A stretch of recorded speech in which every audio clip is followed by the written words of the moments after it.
Diário de uma depressiva tentando vencer a depressão, parte 2. Muitas pessoas não gostaram do nome que eu falei, Diário de uma depressiva, porque acharam muito pesado. Outras disseram que o que eu faço, as minhas ocupações, eu mostro vencendo a depressão, então elas acharam melhor eu falar vencendo a depressão, principalmente porque é menos pesado. Eu coloquei uma enquete, ficou meio a meio, entre Diário de uma depressiva e vencendo a depressão, então eu resolvi fazer a junção dos dois. Mas deixa eu falar o objetivo disso aqui. Esse formato de vídeo é para falar sobre a realidade de uma pessoa depressiva. E a depressão, ela é um transtorno que não tem cura. Eu também não penso em vencer ela, eu apenas quero aprender a lidar com ela. Eu quero falar sobre essa realidade aqui. Eu falo muito sobre como eu me cuido, como eu cuido da minha saúde mental, como eu cuido depois que a minha crise passou, mas eu nunca falo sobre o que acontece. Não é pra motivar, não é pra incentivar, é só pra falar sobre a realidade. Então aqui vai algumas realidades que eu tenho passado. As mensagens das pessoas têm me feito muito mal na internet, porque elas não têm a menor dosagem no quanto elas vão ser ruins. Então muita gente acaba se intrometendo na minha vida de uma maneira bem ruim, bem chata, falando muita besteira, até mesmo me xingando, me ofendendo, e eu ainda tô aprendendo a lidar com isso, porque se eu quero trabalhar com a internet, eu preciso aprender a lidar com esse tipo de coisa que eu sei que não vai acabar. Eu resolvi voltar pro CLT porque o que eu queria viver com a maquiagem e aqui na internet ainda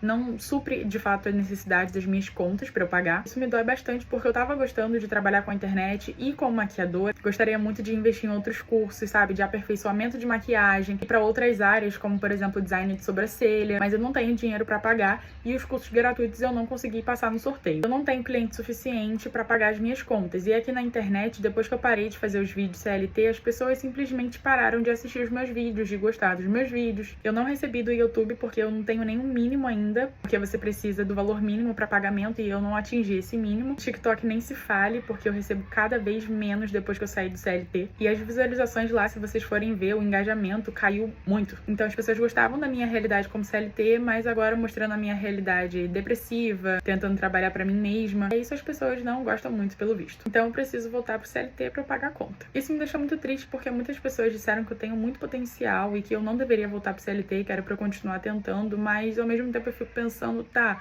eu vou ficar tentando até quando? Até quando vai ficar dando errado e eu vou ficar tentando e vai continuar dando errado. E aí que a depressão vai entrando, sabe? Que ela pega esse pensamento, essa sementinha e ela implanta um pensamento assim, ó, gigante de negativismo. E começam as crises depressivas, começam as semanas dentro do quarto, sem sair do quarto, sem sair da cama, sem escovar o dente, sem tomar banho, só à base de remédio, e ir pra emergência psiquiátrica, e passar muito mal, e ficar sem comer, porque é isso que eu tô passando. Eu só mostro a realidade boa pra vocês, a realidade quando eu tô conseguindo fazer as coisas, e não quando eu não tô conseguindo. Por isso que eu montei esse diário, pra eu falar sobre essas partes também. Vou ter que fazer parte 2 porque ficou muito grande, mas já tá postado, tá?